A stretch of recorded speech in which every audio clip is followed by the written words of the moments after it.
All right, we are back with our next episode, covering all of my father's siblings. We are now at Irene Louise, better known as Renie, known to everybody far and wide as Renie, born on March 31st, 1936. About 3 years older than you. Yep. About 3 years younger than Bobby before her. Mm-hmm. And this now would be the seventh child of your parents, Joe and Alice Keefe. Yep. Yeah, we'll definitely spend a fair amount of time talking about Renie because there's so much to talk about. Definitely very special and important to me. What are your memories of Renie, Dad? When we were growing up, Renie was the boss of me, Lenny, Jackie, Freddie, Betty. You know, what she said, you did. And she was rough and tough and hard to bluff. And anytime we got in arguments with older kids, she'd get down and take care of it for us. And she took care of it. And I told you about my coat, my Easter coat getting ripped by Jackie Burke. Pushed me back and my coat got in the door and it ripped, and I told her Jackie Burke did it. She went down and beat the hell out of Jackie Burke, who was a couple of years older than me, so probably her age. She went down and beat the hell out of him. So like you say, Renie was sort of considered the oldest of the youngest. She was the oldest of the youngest. Obviously female, and so your Yeah. parents relied heavily on Renie, gave her a lot of responsibility. Yeah, because, after Renie was 10 years old, I guess, what did we have? I'd been born, Lenny was born, so they were young kids. Yeah. And in the family, I remember Renie was the one that she went shopping for my mother every Saturday at the Elm Farm supermarket on Broadway in East 8th Street. And I would go with Renie, and my job was, it was the first place that I ever recalled seeing little carts that you wheeled around the store and took the stuff off the shelf, like tomato sauce and stuff, off the shelf and put it in the carriage and went to a central register. Most places, you went in and you said to the guy, give me a can of Hunt's tomato sauce, and he reached around, rang it up, you gave him the $2, and he passed you. This was a supermarket, Elm Farm. It was only probably 5 aisles, very small, but it was always full because you could buy what you wanted, you could look at stuff and take what you wanted, and you could spend as much time reading the labels as you wanted. So Renie every Saturday went down and she pushed the cart. No, she had the list my mother would make out, and I had the cart. So she would say, okay, start over here, and we'd work our way up and down aisles, and she'd be taking stuff off the shelves and put them in the carriage. We'd get to the register, they'd ring it up, we'd pay it, and the two of us would carry the 4 bags home, a block to the house. And then my station in life changed because Renie moved up to something, and I moved up to being the one picking the shelves, and Lenny ended up pushing the carriage. And then eventually, I guess, Lenny picked the shelves and Freddie pushed the carriage. and then eventually the big supermarkets opened. So I, or Renie and Buster, would drive my mother to Capitol Market on Morrissey Boulevard so she could go up and down the aisles and pick what she wanted. Food shopping on Saturdays. But that's where you knew your station in life was. Yeah. Yeah, depending on what you did, showed you were getting up in a ladder of not having to do almost anything except go to work, pay your room and board, and keep your room clean. What do you remember about Renie when she was younger? Very smart, athletic. We've talked a lot about Renie in some of the other conversations we've had. But I think, Renie was pretty special, right? And had some milestones.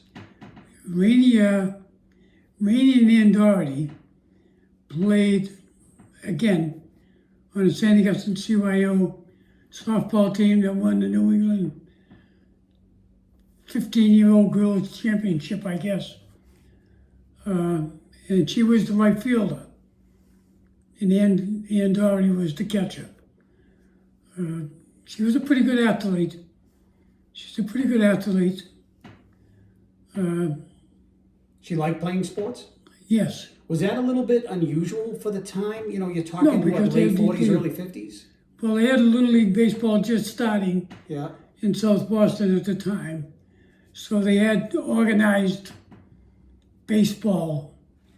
The CYO was the only way you could play sports other than playing Park League football.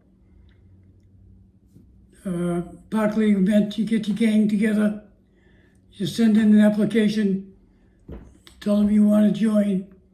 You're from South Boston, they'd assign you to some league, and like the guys from South Boston would play the guys from, there were probably 5 or 6 teams from Dorchester. That Park League football, that's the way it was. Proximity to each other, so there wasn't a lot of travel. CYO baseball was, we used to get dressed in our uniforms at home, go up and grab the bus, the Bayview bus, or the Dudley bus, the Dudley train, the Andrews Square, get on the red line and go someplace, come up and play the team in that area. So there was organized sports starting then. And for girls as well, too. For the girls, yeah, the softball leagues. But she was a pretty good athlete. How did it happen that Renie got involved? Was it, I know your father loved sports and baseball. Yeah. Was it your father? Did he encourage her? I don't know, but I did. Her and Ann were on the team. That's all I remember. Because I was on the CYO baseball team that played at the same time. Renie's softball diamond was, 50 yards away from where I played baseball. My father was over there coaching her.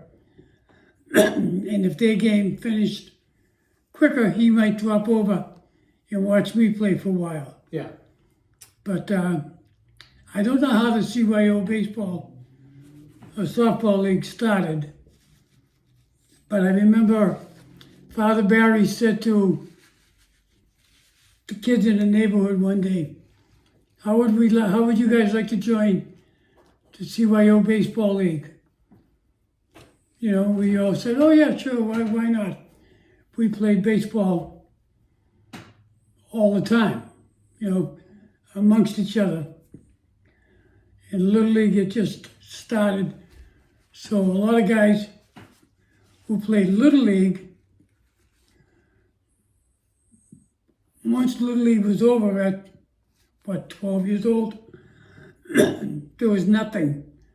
So Father Barry suggested starting a CYO league, not starting a CYO, joining the CYO with the team from St. Augustine's and anybody who wanted to play. Well, the crew I hung around with was closest to the park. So of the 15 players on the CYO team, 13 of them hung around on the street corner that I grew up. Like Dilly Dally, Gunga, Richie Burns, and Tommy Devine, Ray Flynn, Billy Neenan. I grew up with all these guys. Ricky Jordan lived further, belonged to another crowd.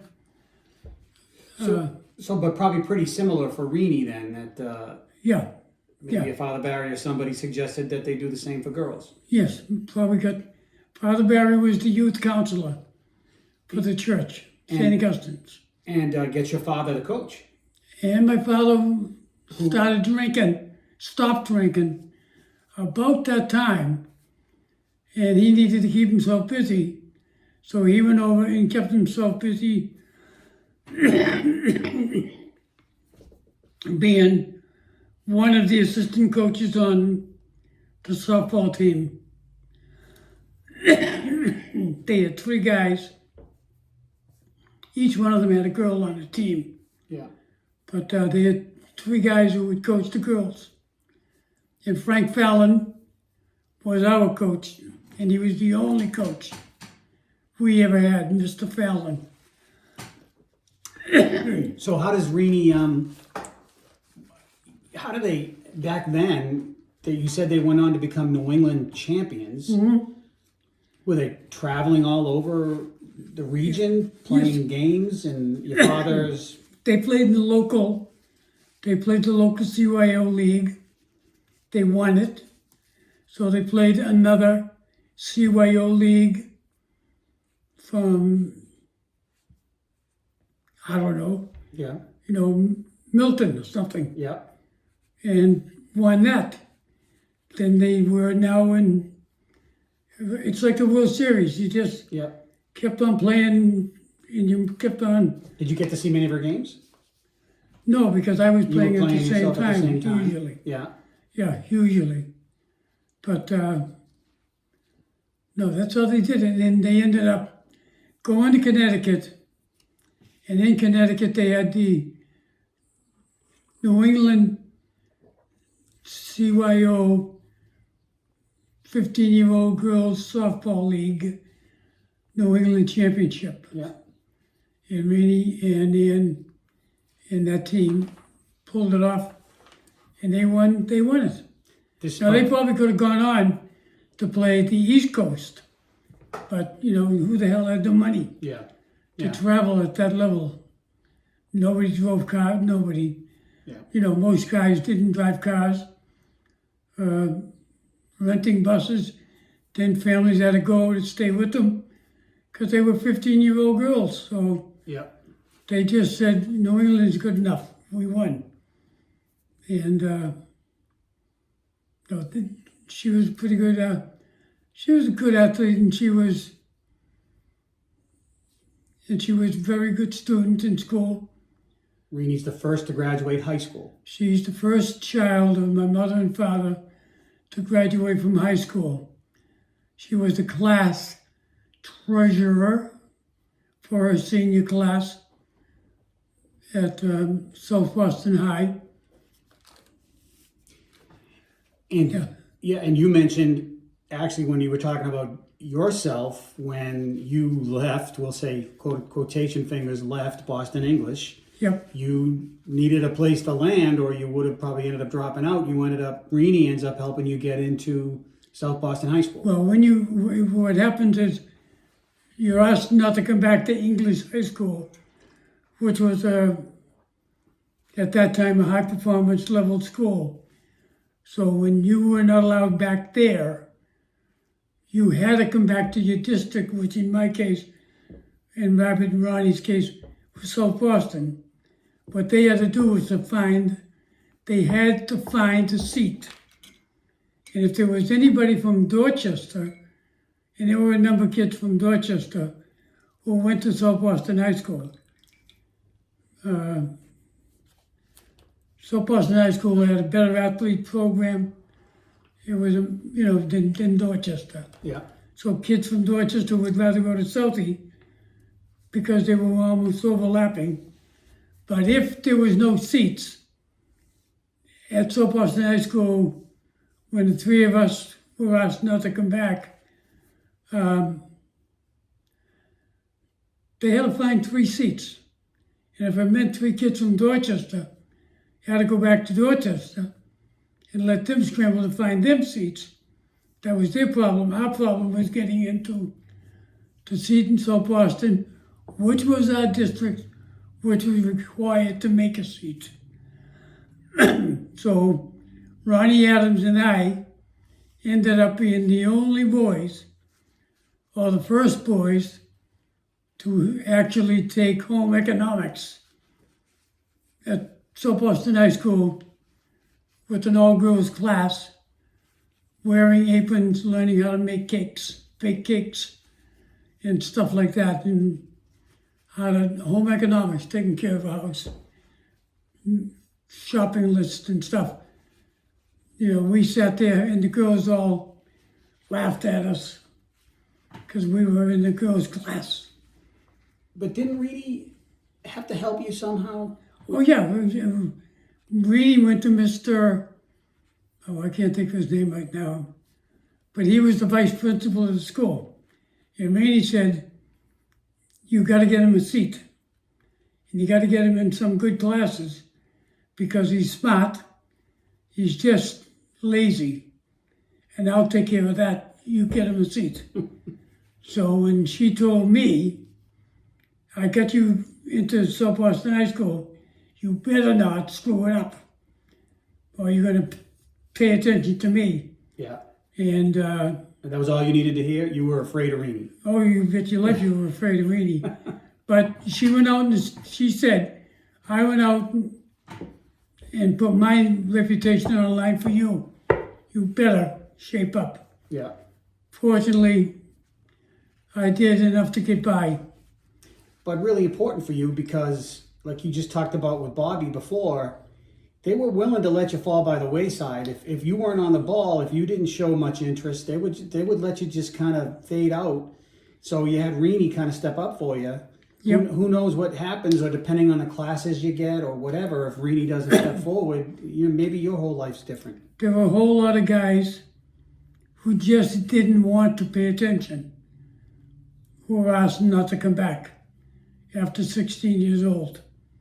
Because although they could have done the work, they were pretty smart guys, they just didn't want to work at it. And they were getting failing grades. And so Boston High School said, if you're not going to try, we're not going to try. So you're 16, we've given you opportunities, you haven't taken advantage of them, don't take our space anymore. Yeah. And they would ask them not to come back. And Renie must have known that. Oh, yeah. And given the fact that Renie had responsibility for looking after 5 younger siblings, Yep. You're the one right behind her. Yep. But you're still 3 years younger than her, so you're Yep. younger. In addition to, playing sports, which was not that common for girls at that time. Right. Being a good student, keeping her grades up, staying on Yep. a track where she didn't get, especially probably even worse for girls, the possibility of just sort of not being looked after or Right. encouraged to keep going on. She also steps up and makes sure you're okay too. Yep. Yeah. Made sure I understood that I better be okay, or else. Right? Yeah. Yep.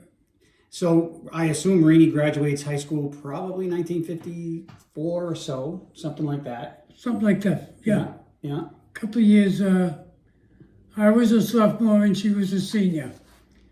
So I graduated 57, so she graduated in 55.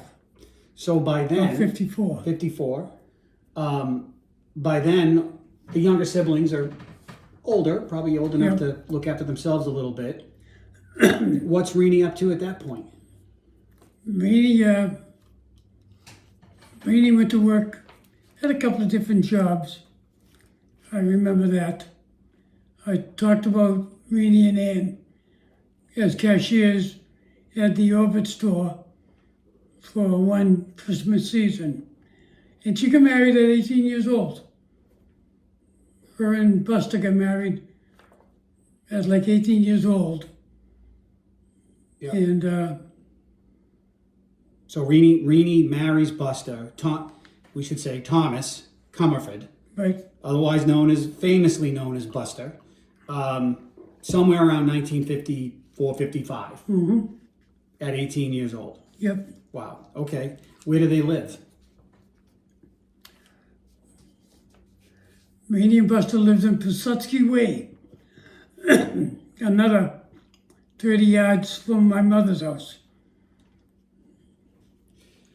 Let me take one step back. How long were Renie and Buster dating? They like childhood sweethearts? Just Forever. where did Buster live? Buster lived up on 7th Street and 7th and L Street, which is a good mile away from where we lived. But I remember Renie and Buster were dating when we lived at 270 East State Street. And Renie and Buster and Helen Mann and Joni Havlin and those girls and Buster, Tommy Crane and Leon Hetfield, they grew up, they all hung on the corner of Knowlton Street and East State Street. There was a corner store there. It was called Cheever's. A little corner where you go in and buy cigarettes and cokes and small stuff like that. So they met just hanging out through common friends. I would imagine so. I have no idea. Buster, I don't think Buster graduated from high school. He became an electrician. Pretty early, pretty young, like 8. Yeah, I'm not 18, but he became an electrician. When he marries Renie, do you know what he was doing at that time? No, I don't know what he was doing at that time, but it wasn't long before he became an electrician at Local 103. Yeah. I think it's 103. And eventually ends up at the T, right? He eventually ended up working at the MBTA as an electrician. So he got a pension from the MBTA and a pension from the electricians union, plus his Social Security. And the job he had at the MBTA was working nights. And it was him and another guy testing the third rail at night to make sure there were no cracks. And it was only the two of them. And it was the first time the job was ever done. They created the job so that they wouldn't find a crack in the third rail, which would shut the line down while the line was running during rush hour.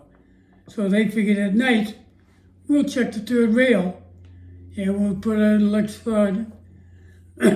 connector here, and 50 yards down, we'll put the other one, go back and check the meter. And if there's a weak spot somewhere in between, they would mark it.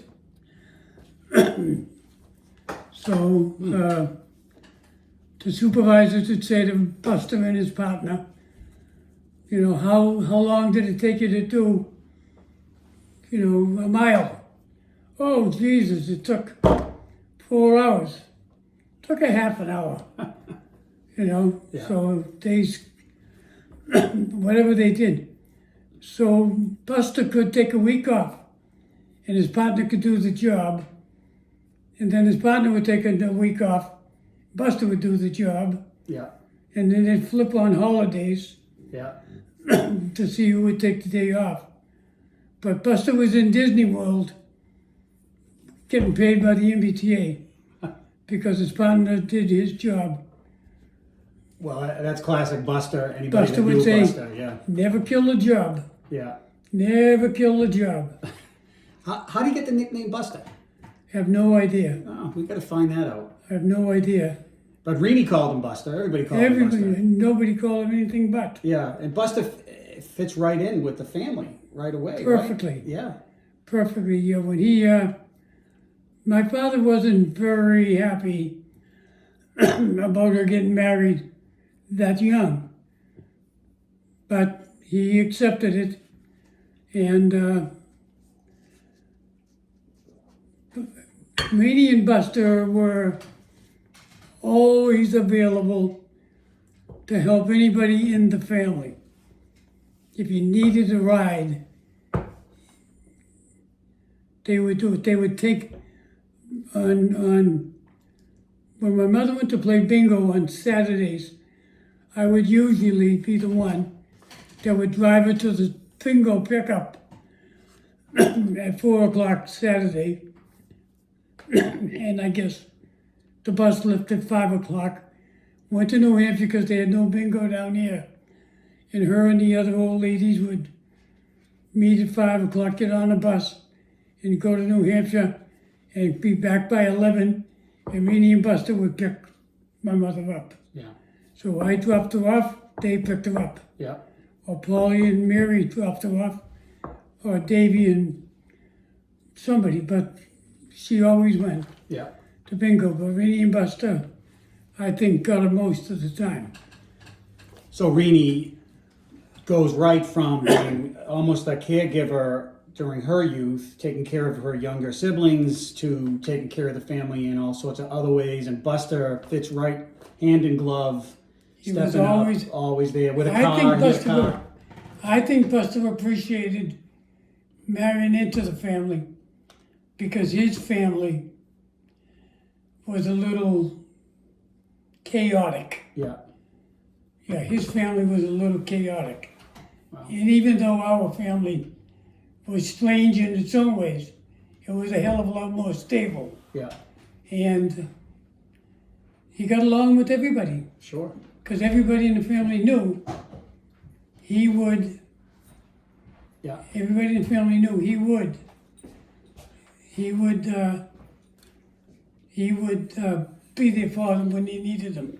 So let's take a break here Yep. because we still got a lot more to talk about with Renie. Yep. We'll take a break. We'll come right back.